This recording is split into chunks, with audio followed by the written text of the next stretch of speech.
ఈ రోజు నుంచి జ్యూరీ వారు సినిమాలు చూసి వాళ్ళు మే ఎండ్ కల్లా జ్యూరీ నుంచి ఏదైతే 2024 తెలుగు సినిమాల్ని ఫైనల్ చేసి GTFAకు ఇస్తే ఫైనల్గా జూన్ 14th రోజు ఈ గద్దార్ తెలంగాణ ఫిలిం అవార్డ్స్ని పెద్ద ఎత్తున చేయడానికి ప్లాన్ చేశాం.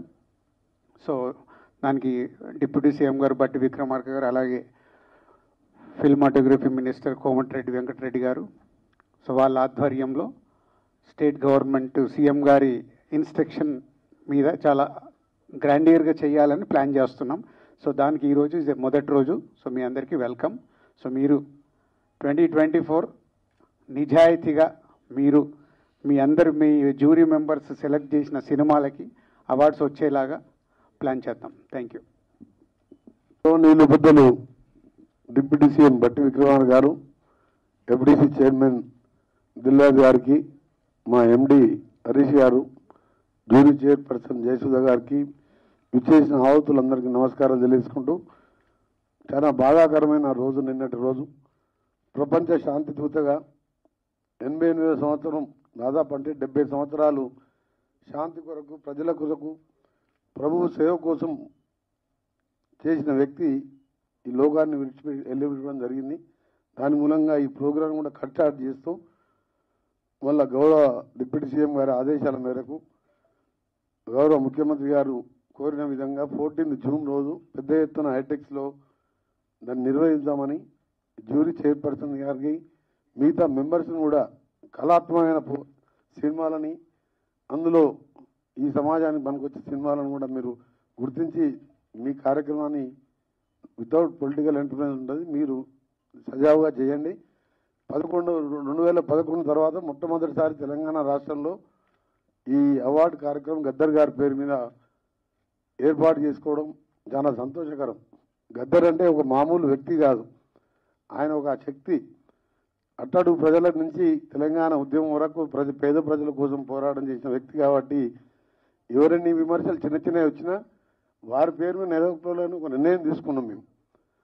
అందుకనే గౌరవ డిప్యూటీ సీఎం గారు ప్రత్యేకసార్లు ఎన్నో మీటింగ్ పెట్టి ఈ కార్యక్రమాన్ని ముందుకు తీసుకుపోతున్నాం.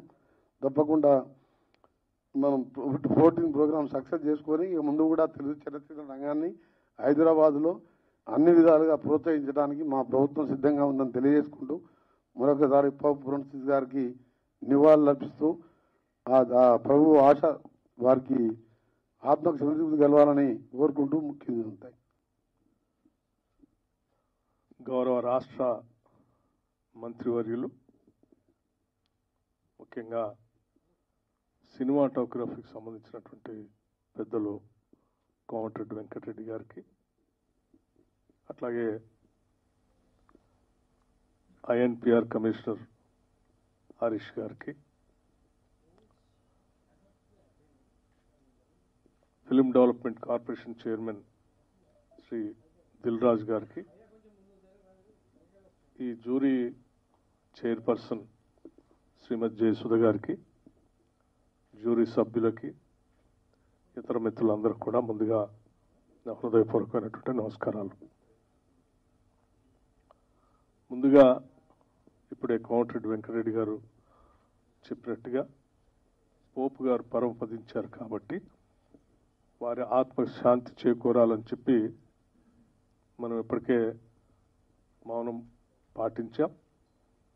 అట్లాగే మనం అందరం కూడా వారు చూపించినటువంటి మార్గాన్ని గమనంలో తీసుకొని ప్రపంచ శాంతి కోసమై మనందరం కట్టుబడి ముందుకు నడుద్దామని ఈ సందర్భంగా మనవి చేస్తూ మరొకసారి వారి ఆత్మకి శాంతి చేకూరాలని భగవంతుడిని కోరుకుంటూ ఈరోజు మొదలుపెట్టినటువంటి గద్దర్ తెలంగాణ చలనచిత్ర అవార్డులు ఇవి మన రాష్ట్రం ఏర్పడిన తర్వాత మొట్టమొదటిసారి ఏర్పాటు చేసుకున్నటువంటి కార్యక్రమం ఇది. ఉమ్మడి రాష్ట్రంలో 2011లో ఆగిపోయినటువంటి అవార్డులు రాష్ట్ర విభజన జరిగిన తర్వాత ప్రత్యేక రాష్ట్రం ఏర్పడినప్పటికీ తెలుగు చలనచిత్ర పరిశ్రమ మొత్తం యావత్తు కూడా హైదరాబాద్ నగరం తెలంగాణ రాష్ట్ర రాజధానిలో ఉన్నప్పటికీ దురదృష్టం దశాబ్ద కాలం వారు ఇటువంటి అవార్డులకు కానీ ఎటువంటి ప్రోత్సాహకాలకు కానీ నోచుకోలేకపోయింది పరిశ్రమ. మొదటి నుంచి కూడా సమాజంలో అంతర్భాగమైనటువంటి కళలు, ఈ కళల్ని మన సంస్కృతిని కూడా మీడియా ద్వారా, ముఖ్యంగా సినిమా ద్వారా ఖండాంతరాలకు వ్యాప్తి చేసినటువంటి తెలుగు సినీ పరిశ్రమని అనాదిగా ఆనాటి కాంగ్రెస్ ప్రభుత్వాలు ప్రోత్సహిస్తూ వచ్చాయి. ఎక్కడో దూరంగా ఉన్నటువంటి తెలుగు సినిమా పరిశ్రమని హైదరాబాద్ నగరాన్ని తీసుకొచ్చినటువంటి ఆనాటి కాంగ్రెస్ ముఖ్యమంత్రులు తప్పనిసరిగా మనం అందరం గుర్తు చేసుకోవాల్సినటువంటి అవసరం ఉంది. వారి హయాంలోనే ఇక్కడ పరిశ్రమను తీసుకొని రావడం కోసం వారు చేసినటువంటి ప్రయత్నం, ఇక్కడ పరిశ్రమ స్థిరపడటానికి కావాల్సినటువంటి సినిమా స్టూడియోలు, ఫిలిం నగర్ ఏర్పాటు కానీ, ఇతరత్ర కార్మికుల కోసం ఏర్పాటు చేసినటువంటి కార్యకలాపాలు కానీ, హౌసింగ్ సంబంధించినటువంటి కార్యక్రమం కానీ, ఇవన్నీ కూడా ఆనాటి కాంగ్రెస్ ప్రభుత్వాలు ఈ పరిశ్రమని ముందు తీసుకొని పోవడం కోసం శాయశక్తులా ప్రయత్నం చేశారు. ఇప్పుడు కూడా ఈ మీడియా అత్యంత బలమైంది.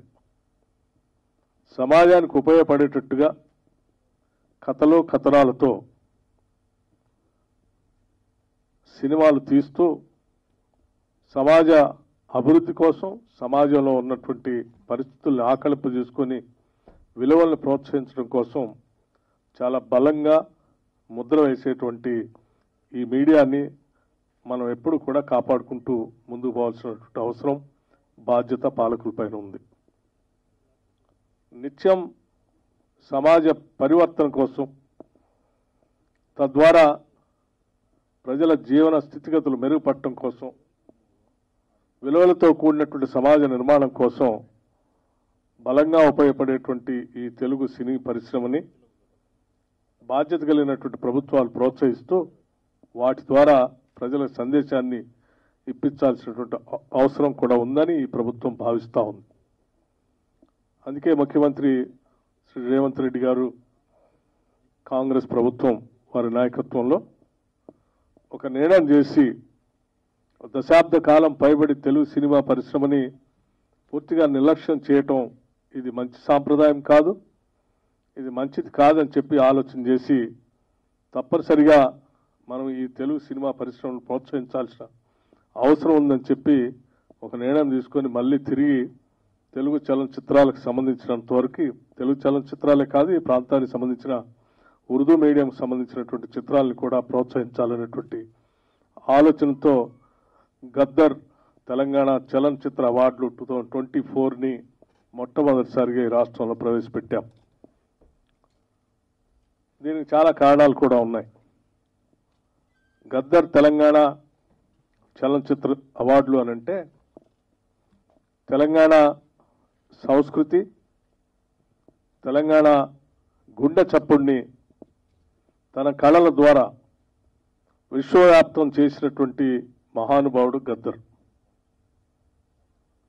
ఆయన బాణి కానీ, లేకపోతే ఈ తెలంగాణలో ఉన్నటువంటి సంస్కృతిని, ఈ తెలంగాణలో ఉన్నటువంటి భావజాలాన్ని తెలంగాణ రాష్ట్రానికే కాకుండా దేశవ్యాప్తంతో పాటు ప్రపంచంలో ఒక స్పష్టమైనటువంటి మార్గాన్ని ఏర్పాటు చేయడం ద్వారా ప్రతి తెలంగాణ పల్లెలో కూడా ఆయన బాణి ద్వారా సమాజానికి పనికొచ్చేటువంటి కళల ద్వారా వ్యాప్తి చేసేటువంటి కార్యక్రమాన్ని ప్రతి చిన్నవాడి దగ్గర నుంచి వృద్ధుడి వరకు తీసుకొని ముందుకు వెళ్ళినటువంటి విషయం మనందరికీ తెలిసిందే.